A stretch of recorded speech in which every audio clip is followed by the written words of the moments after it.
très bon match hier. Angleterre-Croatie, 3-2, doublé d'Harry Kane. 4-2. 4-2. Ah oui, pardon, les gars, désolé, 4-2. Rashford à la fin. Rashford aussi. Oh là là. Donc les gars, qu'est-ce que vous en avez pensé de ce match-là? On l'a vu à demi-heure puisqu'on est en pleine émission, mais j'ai vu un peu ce qui s'est passé, c'était incroyable. La vérité pour moi c'est le meilleur match depuis le début de la compétition, de mon avis personnel. Il y a eu de l'intensité, il y a eu des buts, j'ai grave aimé cette équipe de la Croatie moi. J'ai bien aimé la réaction quand ils encaissent le 1-0, puis quand ils reprennent le 2-1 et qu'ils égalisent encore par après. Grosse performance ici de l'Angleterre. Milieu de terrain top, Declan Rice, j'ai bien aimé son match. Kane. Que dire Kane La course qu'il fait sur le deuxième goal, il part de tellement loin et tout. Ouais, vraiment j'ai énormément aimé cette équipe de l'Angleterre et vraiment à surveiller. Hein. Vraiment, ça peut aller au bout, sincèrement. Sinon, moi, pour revenir sur le match, comme Placide l'a dit, j'ai énormément aimé cette équipe de la Croatie. Parce que dès le début du match, ils auraient réellement pu s'effondrer. Ouais. Parce qu'il y a le penalty, en plus c'est le capitaine Modric qui cause le penalty. Le penalty, il a arrêté, on retire le penalty, il marque. À ce moment-là, l'équipe peut s'effondrer. Mais à ce moment-là, l'équipe ne se démoralise pas. Ils viennent, ils continuent à jouer, totalement décomplexés. Ils viennent, ils mettent leur goal, ils égalisent une première fois. Après, il y a le goal de Kane, ils égalisent une deuxième fois. Vraiment pour montrer tout que voilà... Ils n'étaient pas là pour faire de la figuration, ils sont là pour jouer. Malheureusement, au deuxième mi-temps, l'Angleterre est sur classe parce que voilà, des joueurs de classe mondiale, il y a Bellingham, il y a le goal de Rashford et tout. Mais j'aimerais quand même saluer cette équipe de Croatie qui est venue montrer que voilà, elle n'est pas là pour faire de la figuration. Ouais. Et je pense que face aux autres équipes du groupe, ils pourront montrer quelque chose. Là, ils sont juste tombés sur plus fort qu'eux. Mais il y a réellement quelque chose à faire pour cette équipe. Et au niveau de l'Angleterre et tout, voilà, on connaît l'Angleterre, on connaît les qualités. Mais là aussi, on sent quand même la patte de Tuchel. Et comme on en a discuté en off avec Travis, c'est important de le surveiller puisque sur des compétitions à élimination directe, comme Travis l'a dit, Tuchel c'est un des meilleurs dans ce secteur-là. Donc vraiment, l'Angleterre à surveiller. Peut-être que cette coupe peut rentrer à la maison. Peut-être que la coupe peut rentrer à la maison. Tu parles de faire rentrer à la coupe. Justement, il y a un commentaire qui dit... il y a Piolo qui dit je les vois choc comme toujours. Par contre, les Croates, ça fait 10 ans qu'ils ont les mêmes joueurs. Ça va connaître un déclassement violent. Mais très vite, je vais te laisser un peu donner ton avis sur ce match-là. Je pense que tu es quand même un grand fan de l'appel et même de cette équipe d'Angleterre. Mais oui, comme j'ai dit, je pense que je l'ai dit plusieurs fois, j'ai grandi en Angleterre jusqu'à mes 13 ans, j'ai grandi à Londres. Donc j'ai un lien assez particulier avec cette équipe d'Angleterre que je supporte pendant cette Coupe du Monde. Alors pour commencer, on va parler de la Croatie. La Croatie, je les ai trouvés bons. Ils ont fait un bon match, comme Placide l'a dit. Ils ont eu de très belles réactions, même après avoir concédé ce penalty très tôt dans la partie et en ayant encaissé très rapidement. De bonnes réactions, même si, comme Piolo l'a dit si bien dans les commentaires, un effectif quand même plutôt vieillissant. Les joueurs clés sont toujours là, que ce soit les Perisic à 37 ans, Modric qui en a 40, qui va sur ses 41 ans au mois de septembre. Même le gardien est à 31, 32 ans. Après, bon, c'est un gardien de but. Ça reste un gardien de but, donc c'est tranquille. Mais plutôt déçu de quand même certains joueurs. J'en attendais beaucoup de Vučković en défense centrale, qui est vu comme un très très gros talent au poste de défenseur central. Bon, il a 19 ans, mais il s'est raté pour sa première en Coupe du Monde, malheureusement. J'en attendais aussi plus de Gvardiol, même si je ne l'ai pas trouvé mauvais, j'en attendais quand même un petit peu plus de sa part. Mais à surveiller, je pense qu'ils montreront un peu plus quand même contre le Ghana et contre le Panama surtout. Mais voilà, ça reste à voir. Par rapport à l'Angleterre, comme j'avais dit, il fait partie des favoris. Ils font partie des favoris. Je l'avais dit, pour l'Angleterre, tout ce qui est en dessous du dernier carré, donc des demi-finales, c'est un échec pour moi. C'est un échec. Ils sont peut-être sur la génération la plus talentueuse de leur histoire. Après les Gerrard et tout ça, là, tu as une génération vraiment complète à tous les postes. Ce que j'en ai pensé, c'est physiquement, ils ont surclassé la Croatie. Que ce soit physiquement au milieu de terrain avec Rice, Bellingham et Anderson, les trois ont fait un très très gros match. Sur les flancs, Madueke s'en est bien sorti. Je pense que voilà, il a toujours ses preuves en tant que supporter d'Arsenal. On connaît. Je vais y revenir. Je vais venir à lui. J'arrive pour lui, mais voilà, je pense que Madueke, on connaît un peu ses petits problèmes dans le dernier geste, mais dans les intentions, dans la percussion, il a toujours fait son travail. La défense a été plutôt solide, ils n'ont pas eu grand chose à faire, même si petit signal d'alarme quand même avec les 2 buts encaissés. Mais voilà, très déçu par contre par la performance d'Anthony Gordon. On sait- Nul, vas-y, dis-le. Non, Nul. non, Allez. c'était Comment ça se nul. fait qu'un joueur comme ça, il vient ici au FC Barcelone Pour les gars 80 Il y a moyen 000. d'annuler le transfert. Pour 80 millions d'euros en plus. Est-ce qu'on peut récupérer Rashford? Ouais, s'il vous plaît. Est-ce qu'on peut Il y récupérer a une Rashford? garantie, un changement, il y a moyen de faire Est-ce un qu'on peut truc. me laisser revenir Rashford? Qua- 80 millions d'euros, on sait que l'une des grosses questions en Angleterre, c'est justement qui allait être titulaire sur cette aile gauche. Est-ce que ça allait être lui? Est-ce que ça allait être Marcus Rashford? Je pense que c'est Rashford qui a marqué des points. On va rendre là Sur, Rashford. sur son entrée, c'est Rashford qui a marqué des points. Non, c'est Mais sinon, très bonne performance collective de l'Angleterre. Très bonne entrée en lice. Et à voir pour la suite de la compétition. intéressant, les gars. Pour ce match de l'Angleterre-ci, vos top, les gars, dans ce match, t'as parlé de Declan Rice, t'as parlé de Madueke. Harry Kane aussi. Pour vous, c'est lequel joueur qui vous a le plus choqué dans cette rencontre-là, qui a été le plus en forme? Est-ce que vous le voyez, en tout cas cette personne-là que vous avez en tête, est-ce que vous la voyez ramener, être le facteur X aussi de cette équipe d'Angleterre-là et aller le plus loin possible? On l'avait dit encore une fois lors de la prévue d'Angleterre ici. Harry Kane, hein, ce sera lui. On a vu 2 buts aujourd'hui. C'est son 10e et 11e but en Coupe du Monde. Et je ne sais pas si vous savez, mais il devient le meilleur buteur de l'histoire de l'Angleterre en Coupe du Monde. Intéressant. Avec 11 buts. Ça reste à voir. Maintenant, c'est vrai qu'il lui faut enfin une performance convaincante lors d'un gros tournoi. On sait qu'il a déjà fini meilleur buteur de Coupe du Monde. Mais dans le contenu, c'était pas convaincant. Là, il a été excellent dans le contenu. On sait qu'il a fait du Harry Kane quand il décroche et qu'il lâche ses passes pour des joueurs qui partent dans la profondeur. On sait que c'est là qu'il est le meilleur. Et surtout, on connaît sa qualité dans le rectangle. Ses frappes des 2 pieds, il n'a pas à se faire prier. Il a mis 2 très beaux buts. Enfin, un penalty très bien placé et un très beau but de la tête. Ça reste à voir. Maintenant, j'ai été aussi très impressionné par Elliot Anderson au milieu de terrain, qui a fait un très très gros match dans l'impact physique et même dans la qualité technique. On l'a vu, il sort d'une très bonne saison avec Nottingham, surtout en Europa League. Le billet que Nottingham va prendre, c'est Le billet qu'ils vont prendre à la fin de la Coupe du Monde s'ils continuent. Le chéquier qu'ils vont prendre à la fin de la Coupe du Monde après cette Coupe du Monde, ça va être violent. Mais il confirme tout ce qu'on pensait de lui après cette très belle saison en Europa League avec Nottingham et où il surnageait aussi en Première Ligue. Mais voilà, je suis super content, en tout cas de la première performance d'Angleterre. Il faudra voir par la suite maintenant. Les True Lions. Moi, en joueur, je mettrais Jude Bellingham dans le sens où, on va dire, Kane, lui, sort de sa grosse saison avec le Bayern. Et en fait, la différence, c'est que Bellingham, il sort d'une saison, on va dire, très délicate avec le Real Madrid. On sait tout ce qui s'est passé au Real. On sait que dans le jeu, ça a été compliqué. Donc, on va dire qu'il n'arrive pas dans le meilleur état d'esprit du monde. Et là, tu sens ce premier match, tu sens qu'il a fait le vide. Et tu sens que tu retrouves le Bellingham de sa première saison à Madrid. Tu sens ce Bellingham décomplexé, tu sens ce Bellingham dans les efforts. Tu sens également ce Bellingham qui peut apporter offensivement, tu vois son goal et tout. Et tu sens aussi que tu retrouves aussi ce Bellingham qui est clutch. Parce qu'au moment où il met son goal, c'est des deux, le match il est un peu serré. Il vient mettre ce goal qui remet l'Angleterre devant. Donc avoir un joueur comme ça c'est très important parce que comme Travis l'a dit, Kane c'est le serial buteur mais c'est un homme qui dans les moments forts a malheureusement déjà failli. Donc avoir ce joueur comme Bellingham qui peut s'élever au moment où son équipe a le plus besoin, je pense que ça va être indispensable si l'Angleterre veut aller à la C'est fin. un peu une forme de complémentarité, non? Ouais. Parce que surtout ce qui est bien, c'est qu'avec ce Kane qui décroche et cette capacité de projection de Bellingham, les deux pour moi ils sont complémentaires à la mort. Ils sont complémentaires à la mort parce que l'espace, on va dire, de Kane il est jamais vide, les deux ne se marchent pas dessus.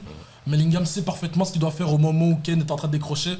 Il prend cet espace, il est capable d'occuper cet espace parfaitement et il a cette qualité de finisseur pour savoir que s'il reçoit un ballon, tu sais que lui il est capable de parfaitement finir.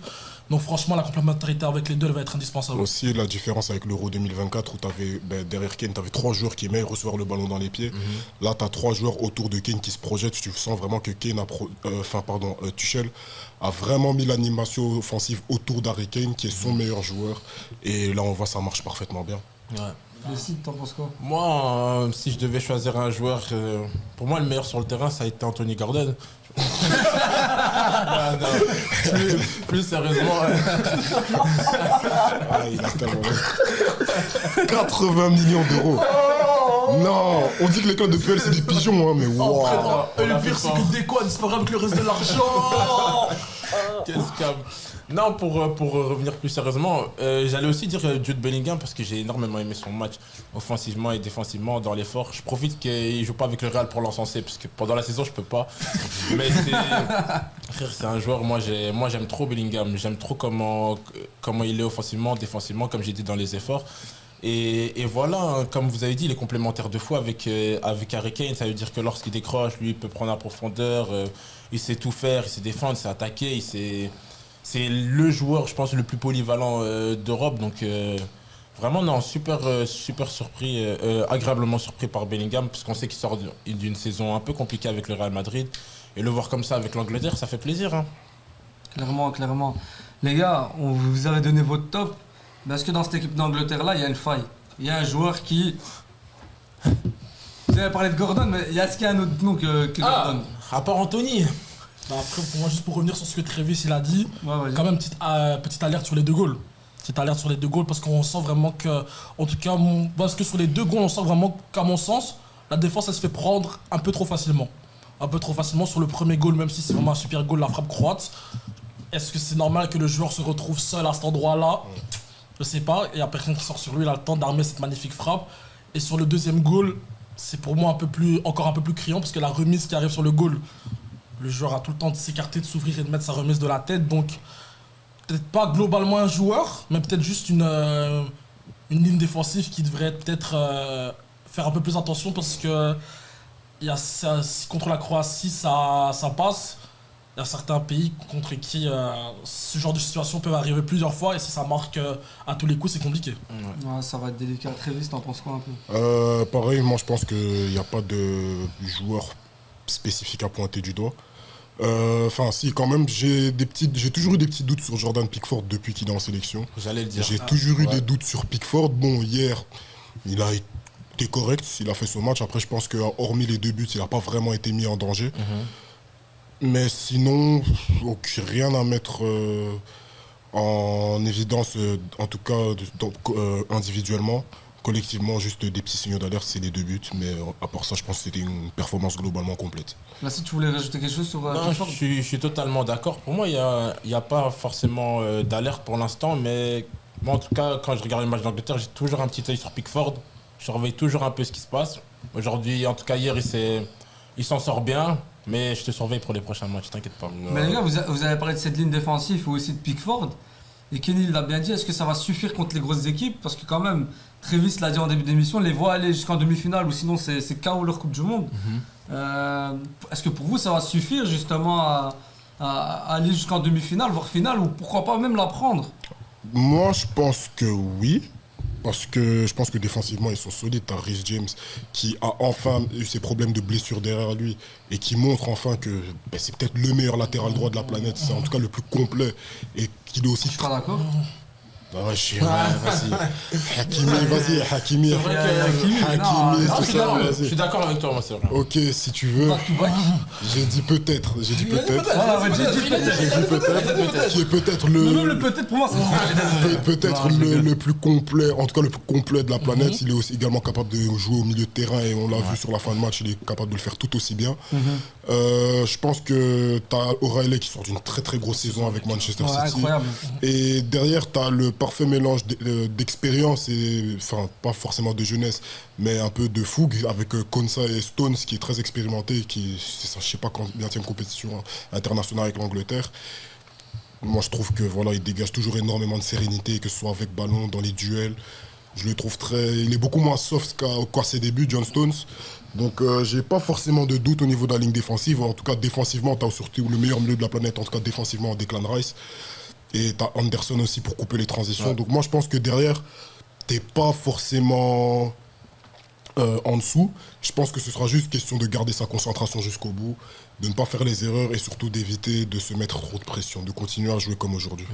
Enfin, comme hier, quoi. Moi, ce que je pense aussi à des avantages de l'Angleterre, c'est que dans tous les cas, on va dire, entre guillemets, pour moi, peu importe ce qu'ils encaissent, ils ont l'armada pour toujours marquer plus que l'adversaire, en fait. Pour moi, dans ce match-là, il l'a montré dans tous les cas. Je pense que si l'adversaire il en met 2, il peut en mettre 3. S'il en met 3, ils pourront toujours en mettre 4.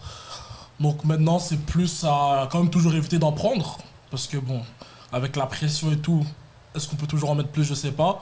Mais en tout cas, ils ont les armes pour faire que, même si à un moment derrière c'est friable, l'attaque peut le sauver. Ouais. L'attaque peut le sauver. Maintenant, le plus important, c'est est-ce que si dans la situation inverse, est-ce que si à un moment demain l'avant faillit, est-ce que l'arrière peut survivre? Ça, ce sera l'une des plus grosses questions de la suite du tournoi anglais. Clairement, les gars. En tout cas, on espère que cette Angleterre-là ira le plus loin possible pour avoir de très beaux matchs.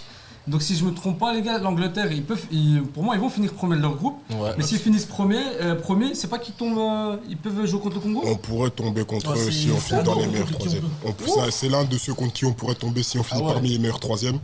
Ah ouais, si vous finissez parmi les meilleurs troisièmes. Parmi les hein. meilleurs troisièmes. Si dans les meilleurs troisièmes. Si Si on on finit finit dans- plus haut, non, mais Si si. on finit plus haut, non. C'est À moins indécis. que eux finissent deuxième de leur poule.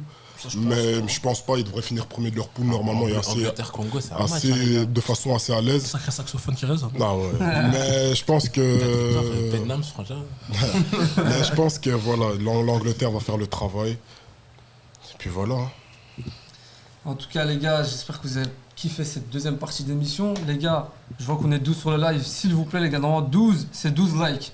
Donc, s'il vous plaît, les gars, ça permet de soutenir le projet et de ligaments croisés, de voir que vous kiffez. Et surtout, n'hésitez pas à donner vos avis en commentaire. Même si vous pensez que je vous lis pas, moi je vous lis. Il y a Piolo justement qui parle de. On va faire une petite review, justement, un petit bilan, les gars, jusque maintenant de cette Coupe du Monde-là. Ils ont tous pratiquement joué. Ils ont Voilà, tous ils ont tous joué. joué. Ouais, ils ont tous joué. Ils ont tous joué. Qu'est-ce que vous en avez pensé déjà de ces premiers matchs-ci? Est-ce qu'il y a eu des surprises? Est-ce que le niveau pour vous a augmenté ou non? Je vous écoute un peu vos avis. Moi, généraux. personnellement, on va dire, même s'il ne faut pas se fier au premier match, il y a énormément de, on va dire, de favoris qui ont commencé un peu sur la pointe des pieds. On va prendre par exemple le Portugal, l'Espagne, même la France qui, malgré la victoire, je n'ai pas trouvé énormément convaincante. On a vu énormément de favoris, on va dire, commencer ce tournoi sur la pointe des pieds. Mais moi, j'ai envie de me concentrer sur le positif, surtout en tant qu'Africain.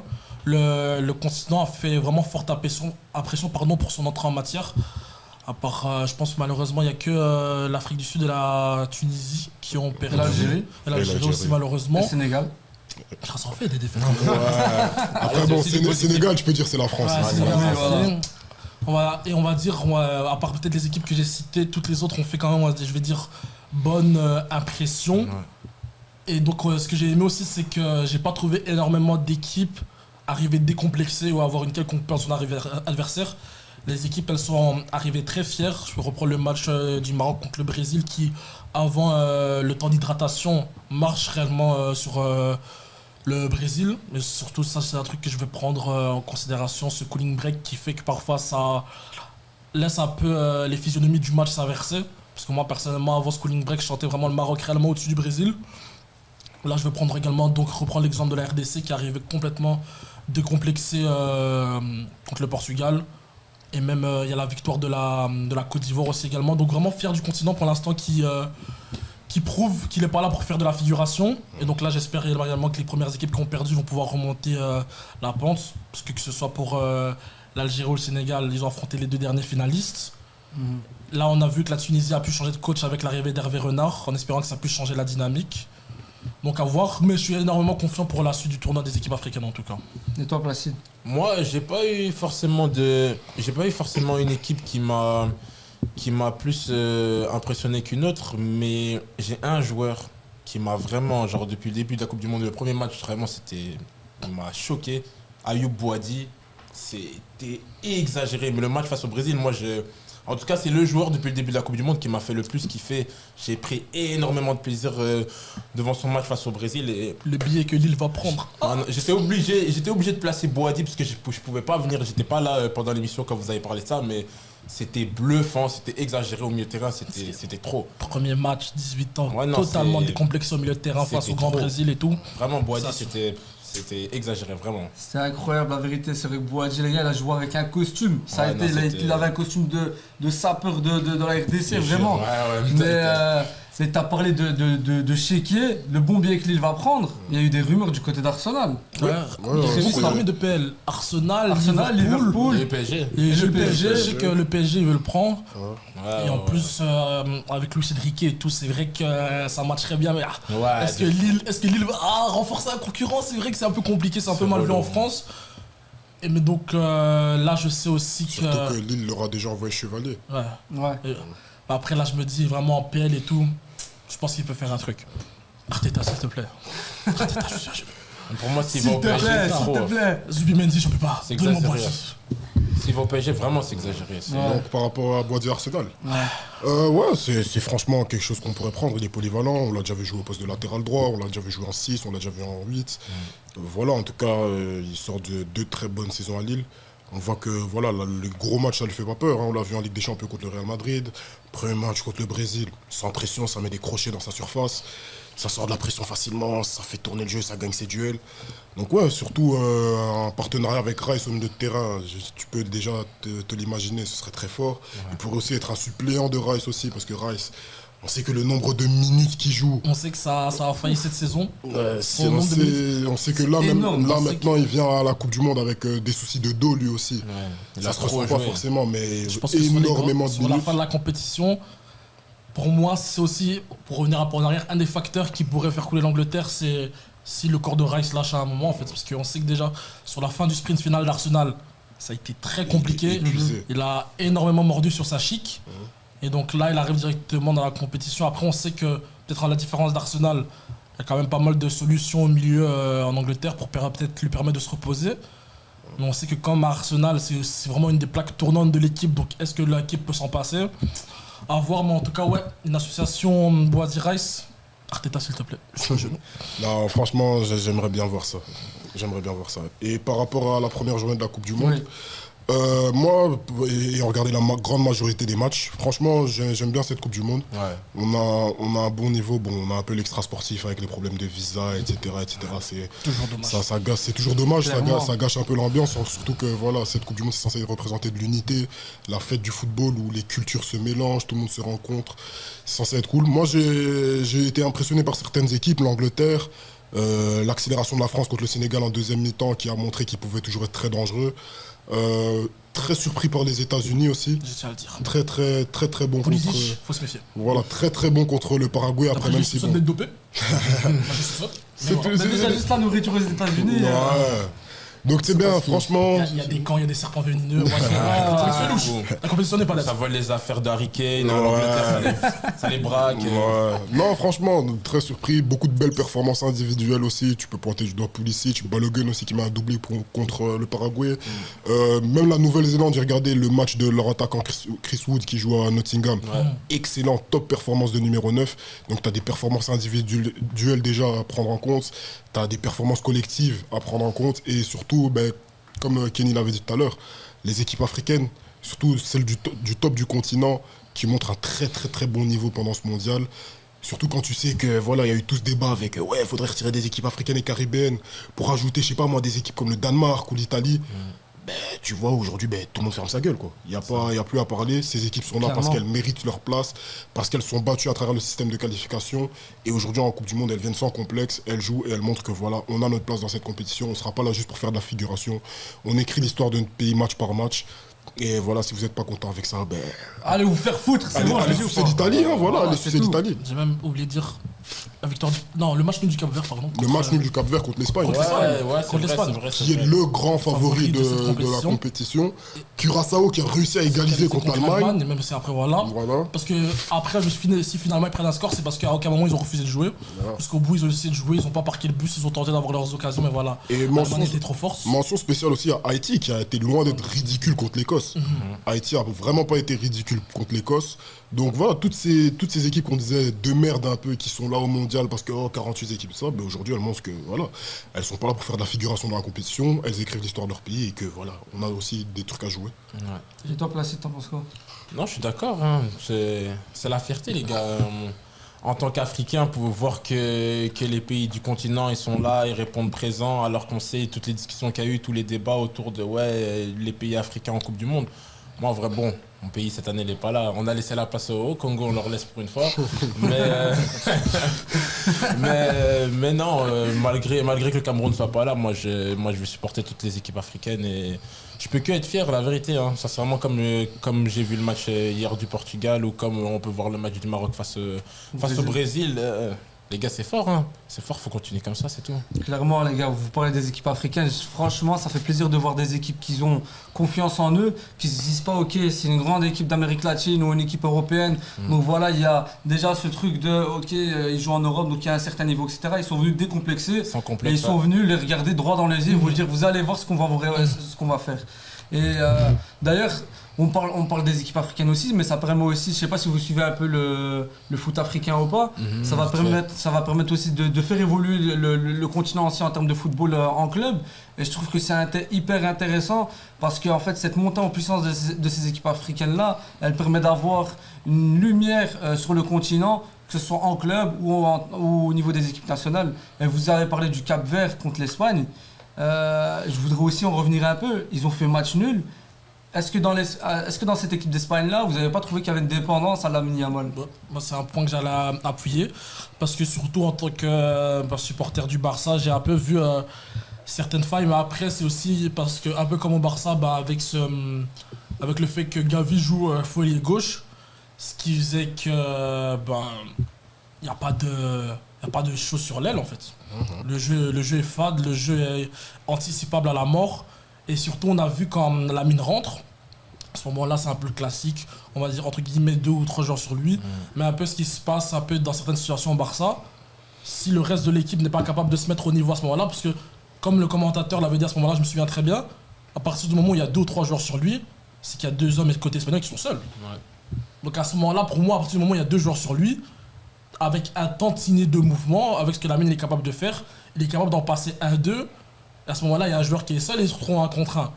À partir de ce moment-là, le jeu est énormément statique.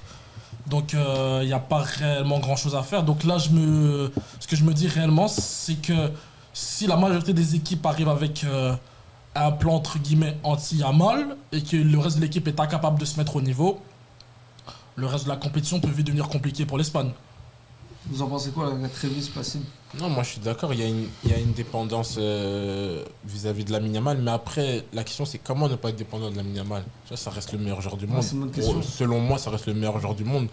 Donc oui et non, mais après, moi je m'en fais pas énormément pour cette équipe de l'Espagne. Certes, c'était une contre-performance, mais pour moi, tu vois, c'est comme on a dit, hein, il y a des équipes qui ont commencé la Coupe du Monde, qui ont même perdu leur premier match et par après ils l'ont gagné. Moi, je m'en fais pas. Dans le contenu, c'était pas bon. Il y avait du déchet. Tu sentais que voilà, c'était pas le meilleur niveau d'Espagne. Mais pour moi, c'est pas le moment encore de sonner la sonnette d'alarme. Ça va aller. Le football a donné un ballon d'or à Rodri. Et toi, Trévis? Dépendance Lamine Yamal, comme il a dit, tu as potentiellement le meilleur joueur de la planète dans ton équipe. Comment ne pas t'en remettre à lui, tu vois. Mais après, bon, je pense que, comme je l'ai dit tout à l'heure, le meilleur moyen de passer un bloc bas, c'est de déborder sur les ailes. Ou alors de passer par-dessus avec des centres. Tu fais jouer un faux ailier et quelqu'un qui, je trouve, est meilleur en poste de numéro 9 que sur l'aile. Évidemment que tu n'allais pas t'en sortir face à un bloc bas compact comme le Cap-Vert. Sachant que Lamine et Nico, ils reviennent à peine, tu vois. Lamine et Nico, on sait que Nico a galéré pas mal avec les blessures, avec sa pubalgie. Lamine qui n'avait pas joué depuis 1 mois et demi parce que s'est blessé en fin de saison. Finit la saison blessé. Donc tu manques un peu de solutions et comme j'ai dit, ton attaque dépend de ces ailiers-là. Et sans ça, tu retrouves un peu le jeu stéréotypé de 2022. Où vous faites beaucoup de passes, oui c'est bien, on se regarde, regardez, on sait faire des passes et tout ça, mais aucun tranchant en attaque. Tu te crées peut-être 2-3 situations, mais les situations que tu te crées, c'est quand voilà, tu arrives à presser et que le Cap-Vert perd le ballon proche de sa surface, c'est là que tu arrives à avoir des occasions. Mais sinon, sur attaque placée, tu ne crées rien, tout ce que tu faisais, c'est te faire des passes en forme de U, tout autour du rectangle capverdien. Et voilà, après au final, tu as aussi une grosse performance du gardien Vozinha qui prend beaucoup de followers et qui follow des choses intéressantes, on va dire. Il follow des choses très intéressantes. Il va jamais quitter les États-Unis. Il est tellement Il va pas revenir au Cap-Vert. Ouais, il a vu les Cap-Verdiennes aux États-Unis. Je sais qu'il joue en 2e division portugaise, il va rompre le contrat. Ah non, il va déchirer son contrat, il va devenir influenceur. Il va pas. Mais franchement, ouais, ça dépend. Maintenant, comme on a dit, c'est le premier match. On verra la suite, surtout quand tu as tes 2 flèches sur les côtés qui vont revenir, je pense, petit à petit dans le 11. On verra. Moi, je garde confiance en Espagne. Je pense qu'ils vont aller très loin dans cette compétition et potentiellement tout prendre. C'est ça, on va dire que c'est une première journée qu'on ne peut pas juger. Et que même dans le passé, les gars, en 2022, Arabie-Argentine, l'Arabie a gagné, mais l'Argentine est revenue. Ouais. Et ils prennent cette Coupe du Monde-là. Il y a Piolo, justement, qui dit dans le chat un petit bilan en vif. Quand il dit un petit bilan, c'est par rapport au pays. Vos tops et vos flops en termes de pays. Dans ces tops, il a mis France, Angleterre, Argentine. Dans intéressant, il a mis USA, Norvège, Allemagne. Et en flop, il a mis Espagne, Portugal et le Maroc en top. Dans mes tops, je pourrais mettre l'Angleterre. Je mets l'Angleterre dans mes tops. Je pourrais mettre dans mes flops le Portugal. Parce que j'ai été déçu de la performance. Sinon, à part ça, la France, je dirais pas jusqu'à les mettre dans le top parce que j'ai pas aimé la première Mitigé. mi-temps. Ouais, mitigé un peu face au Sénégal. Mais ouais, dans mes flops, Portugal et top Angleterre, moi, personnellement. Et toi, Kenny? Moi, vraiment, en top, je mettrais donc l'Angleterre aussi. J'ai réellement, parce que on va dire c'est l'un des seuls gros qui a assumé son statut. Parce que j'ai pas envie de compter l'Allemagne parce que c'était malheureusement le Curaçao et l'écart était vraiment énorme. Et en flop, j'ai aussi, en plus de évidemment le Portugal, j'ai aussi également envie de mettre le Brésil. Parce qu'on va dire, pour moi, le Brésil, il a pas simplement. Il a été surclassé par le Maroc. Ça, même si finalement le score il reste 1-1, moi j'ai trouvé réellement que le Maroc a réellement surclassé cette équipe brésilienne. Et j'ai trouvé une équipe vraiment tactiquement très mid. Et même au niveau des individualités, parce que le goal, c'est un coup de génie de la part de Vinicius. Ouais, vraiment, ça a été clinique. C'est vraiment un coup de génie de la part de Vinicius. Mais malheureusement, on va dire, le reste du contenu de son match, je ne l'ai pas trouvé énorme. Et ça, c'est pour la majorité des joueurs brésiliens. Le match de Vinicius, à part son goal, il n'est pas bon. Le match de mon grand ami Rafinha est désastreux. Je me suis fait pocket, c'est bon, Mazraoui il l'a mangé. Déjà, pourquoi Mazraoui a le même crâne qu'Amrabat? Je sais pas. C'est un autre problème. Il voulait effrayer Rafi, je pense. Le match. Je peux même pas vous parler du match du Gor Thiago. Est-ce qu'il a touché? Pardon, je sais pas. Le match du milieu de terrain brésilien est assez minable. J'ai vraiment pas aimé le match de Casemiro. Le match de Lucas Paqueta. Paqueta a mis Marocco nul sur Unibet. Je conçois. C'est super malheureux. Les latéraux brésiliens, qui sont ces hommes? Qui sont ces choses? Je sais pas c'est qui. Mais voilà, on sent vraiment une équipe. C'est compliqué. C'est très compliqué. Donc, moi aussi, je les mets dans mes flops. Donc, à voir pour le reste de la compétition. Mais malheureusement, j'ai très peu d'espoir pour le Brésil. Puisque l'homme qui est censé les sauver n'a qu'un genou. On va jamais s'en sortir. Alors, moi, dans mes tops, je mettrais l'Angleterre. Bien évidemment, c'est l'équipe qui a, je pense, le plus impressionné sur cette première journée. Je mettrais les États-Unis aussi de mon côté. Je pense que performance hyper convaincante, surtout pour une première à domicile, c'est ta Coupe du Monde. Avec tout ce qui se passe autour, Pulisic, Donald Trump, tout ça, je pense que malgré le contexte, ils ont livré une très grosse performance. Intéressant, je mettrais la France. Je pense que voilà, intéressant parce que mitigé sur la première mi-temps, c'est difficile. Sans Upamecano et Saliba, je pense que t'es peut-être mené 1-2-0 en première mi-temps. Ouais. Mais l'accélération en deuxième mi-temps, ils ont montré que tout simplement leur attaque, c'est. Je pense qu'il n'y a pas énormément de défenses qui peuvent tenir face à ça. Le match de mon grand ami joue Koundé, c'est malheureux. Koundé, vraiment match très malheureux, c'est vrai, mais devant, quand t'as la qualité, t'as Olysée qui est capable de trouver n'importe lequel de ses attaquants devant. T'as Rabiot qui a aussi mis le pied sur l'accélérateur en deuxième mi-temps. Le kicks. Et Kylian, hein, comme on a dit, les appels en profondeur de Kylian Mbappé, c'est comme une menace de mort. Ouais, tu vois, c'est le troisième goal, je suis terrorisé. C'est le TGV de Bondy. Moi, j'ai une action même où Olysée lui met une passe en profondeur quand il passe derrière Koulibaly. Juste le changement de rythme, tu sens Koulibaly, il est dépassé, il peut rien faire face à ça, tu vois. Le troisième but, moi, j'ai été effrayé. J'étais devant la télé. Parce que pour moi, je vois le goal de Mba et je me dis déjà un goal de dingue. Je me dis, il y a moyen et tout. En plus, à ce moment-là, mon MPP il passe et tout. Et je vois qu'il récupère la balle, je me dis il y a faute sur Olysée, il prend le ballon, il tire, goal, je me dis mais... Ouais, quel antagoniste. C'est le diable. S'il débloque aussi les frappes à 30-35 mètres... Mais là j'ai une question pour vous, est-ce que pour vous Deschamps doit changer l'animation? Parce qu'il y a le match malheureusement du Ballon d'Or qui est pas bon pour vous, est-ce qu'il faut changer quelque chose devant? Moi j'ai toujours dit les gars, moi j'ai toujours dit sur Didier Deschamps. Didier Deschamps, si vous regardez les premiers matchs de ses compétitions internationales, il met l'équipe que tout le monde veut voir, il voit que ça marche pas, il dit ok je vais faire les choses à ma façon, il y a un attaquant qui sort, il va mettre un milieu plus défensif, on va barricader derrière et les trois devant vont faire le taf. Pour moi, c'est toujours ça. Pour moi je crois que Dembouz il va sauter. Oh non, Dembouz va sauter. Pour moi non. Pour moi, ça doit pas être deux. Pour moi, c'est triste. Hein. Non, pour moi, celui qui doit sauter sur les 4, là, sur le match, en tout cas, c'est. Ce sera Dembélé. Moi, quand la Coupe du Monde elle a commencé, moi j'étais en mode Cherki doit débuter. Non. Mais quand je vois la montée, en tout cas ce qu'il a proposé, je crois qu'il a joué 15 minutes, un truc comme ça, il a été mauvais. Il a été catastrophique. Il a failli donner un but au Sénégal. Et en plus, quand tu connais comment Deschamps fonctionne, en fait, au moment de sa perte de balle là, Tu sais déjà que dans le cerveau de Deschamps, Cherki, l'option elle a sauté. Ouais, non, là, Cherki, c'est. L'option Cherki, elle a Là, sauté. il a conditionné toute la Non, parce que même pas Cherki, il rentre à la 86e. Ah ouais, voilà. Sur 10 minutes. Il a été mauvais de fou, il a failli goûter un but. Il a été très mauvais. Ça Pour va être moi, compliqué pour moi pour lui. l'attaque de Deschamps pour la suite de cette compétition, ce sera sûrement Olysée à droite. Peut-être que si tu as besoin qu'il touche plus le ballon, tu le repositionnes en tant que numéro 10. Mais ce sera Olysée à droite. Barcola, il a marqué des points. Je pense que Barcola a marqué aussi des points pour être titulaire à gauche. Pour moi, là, il est plus favorable que Doué pour commencer à gauche. L'entrée de Barcola me fait. Après, je pense que. des gens doués de. De toute façon, je sais, mais je pense. ce que je pense. Mais il a fait un match intéressant, il a beaucoup tenté.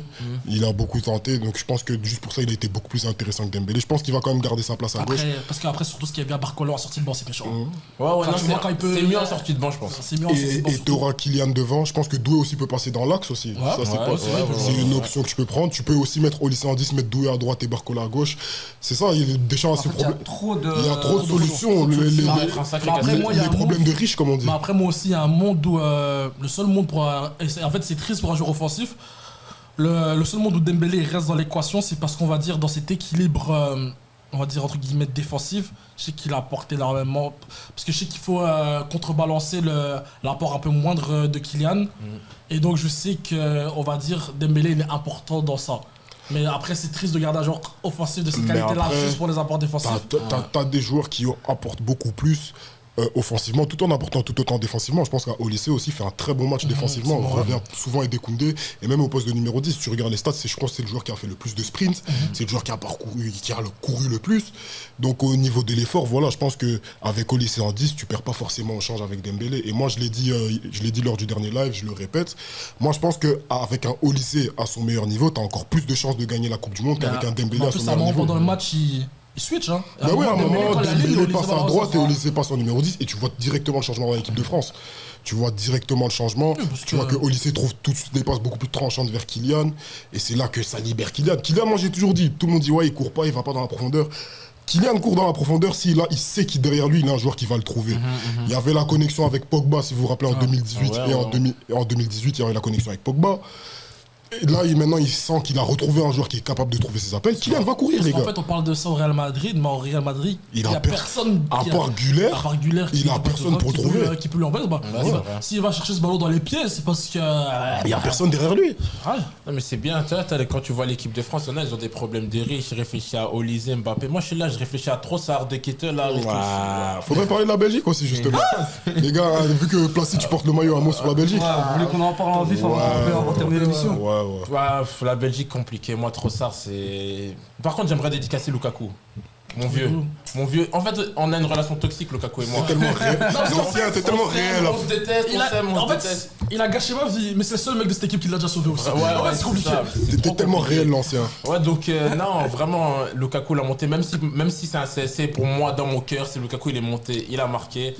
Mais quand je vois Rudy Garcia en conférence de presse qui vient nous dire que Leandro Trossard, il a fait un match parfait. Moi, je sais pas, mais peut-être on voit pas le même match, on regarde pas le même foot, mais c'est compliqué. Amadou Onana, je t'aime bien, tu vois. Non. Ouais, les snaps avec Moreira, ah ouais, frangin, Dredd. Non, oui, c'est bien. Mais au bout d'un moment, joue, s'il te plaît, Tillman, si, j'ai pas aimé.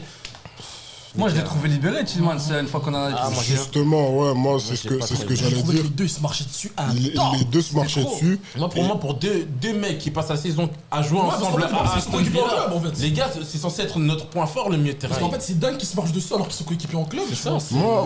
Moi, ce que j'aimerais souligner aussi, c'est la performance de Père au foyer de Jérémy Doku. Cet homme pense réellement qu'à la naissance de son fils. Il est pense pas qu'à la dedans, naissance de son fils. Non, plus sérieusement, on va pas attaquer. le match de l'Ox. On va pas attaquer sa paternité. Félicitations à lui d'ailleurs. Mais voilà, je l'ai trouvé hyper décevant, surtout quand tu sais le poids qu'il a dans cette attaque belge. C'est vraiment une performance très décevante. Après, bon, on sait que voilà, il y aura toujours 2-3. Le latéral égyptien, les gars, Ouais, c'est ça, il a fait un très bon match. Il Il a fait un très bon match. Mais voilà, quand tu sais, on sait qu'il y aura toujours 2-3 joueurs sur lui. C'est comme Aux ça, autres joueurs de prendre l'avantage. De Bruyne a fait ce qu'il peut. Bon, c'est pas le De Bruyne de 2018 ou même de 2014 ou 2016. Leandro Trossard et Charles de Ketelaere, moi j'en peux plus personnellement. Moi je peux Charles de plus, Ketelaere, sur la prépa, j'ai déjà dit, je peux pas. Je peux pas. Sur le premier match, je peux toujours pas. J'y arrive Y a pas moyen. Maintenant, le problème, c'est que Lukaku n'est pas encore capable de jouer plus de 30 minutes. Il peut pas jouer tout. Il n'est pas encore capable. Ouais, il n'est pas encore capable de commencer un match. Il n'est pas encore capable de jouer plus de 30 minutes. Donc Donc ça on va c'est. encore se retaper de Ketelaere. Donc De Ketelaere sera sûrement encore titulaire parce que Lukaku a décidé de faire saison blanche à Naples. Trossard, bon. Tu peux pas le mettre en 10, sur l'aile, à droite ça marche pas, à gauche ça marche pas non Mais plus. tu vois, Trossard, c'est typiquement le genre de joueur que, ouais, comme il est titulaire en club à Arsenal, ouais, du coup, il vient en sélection, il joue. Mais dis-toi qu'il est même titulaire à Arsenal parce qu'il y a juste pas mieux. Parce que Martinelli est encore pire. Parce que Martinelli est un espion. Martinelli est encore pire, il y a juste pas mieux. Et c'est pour ça qu'il est titulaire à Arsenal. Ouais, c'est ça. Parce que Trossard, à la base, quand il vient à Arsenal, il vient dans la peau d'un super sub. Il signe pas Arsenal en se disant qu'il va être fort dans ce titulaire. rôle-là. Il vient pas à Arsenal en se disant qu'il va être titulaire. Et il est titulaire parce que le déclin de Martinelli depuis 2023, c'est incompréhensible. C'est fou, c'est fou. En tout cas, on espère que cette équipe des Diables Rouges ira le plus loin possible dans cette Coupe du Monde-là. On est belge aussi Et, au final. Hein. Ouais, c'est ça, C'est exactement. avant tout. On est belge aussi. Hein. Exactement, exactement. En tout cas, les gars, j'espère que vous avez kiffé l'émission. Ouais, force. C'était une émission incroyable, un bon petit breakfast en compagnie de Trévis, Kenny, Placide. J'espère qu'on s'en refera une durant cette Coupe du Ouais, Monde-là. fort, obligé. Juste avant de terminer, les gars, je vois que on est 13 personnes sur le live. Les gars, n'hésitez pas à liker, commenter, à partager. Si vous avez raté une partie du live, il y a la rediff qui sera disponible. Et je tiens aussi à remercier nos partenaires Cappuccino, Café Petit Déjeuner, salé sucré à Bruxelles. Franchement, c'est l'adresse où il faut y aller quand tu viens passer à Bruxelles. Tu peux aller en famille avec ta baby, ta femme, avec qui tu veux, avec même tes derrière, avec tout le Un monde. petit commentaire, j'irai là-bas avec une baby, mais si vous me voyez, c'est pas moi. C'est pas moi non plus. C'est hein. Lia. C'est Lia, c'est Lia, pas moi c'est non Lia. plus. C'est pas moi. En tout cas, les gars, on remercie Cappuccino, on remercie aussi le deuxième sponsor, Ozfoot, le fournisseur de ton snack préféré. On le remercie de soutenir justement le projet. Ça permet de faire grandir légalement le projet de ligament croisé et de soutenir les projets bruxellois. Ça fait super plaisir. En tout cas, les gars, je vous remercie encore une fois. Merci à toi. C'était une très bonne émission. Et on se retrouve normalement ce soir pour, si je me trompe pas, ce soir pour faire aussi un peu le point sur cette Coupe du Monde là et faire la preview des matchs qui vont arriver justement. Je vous remercie les gars. Merci. Ciao, ciao. Ciao, ciao. Ciao.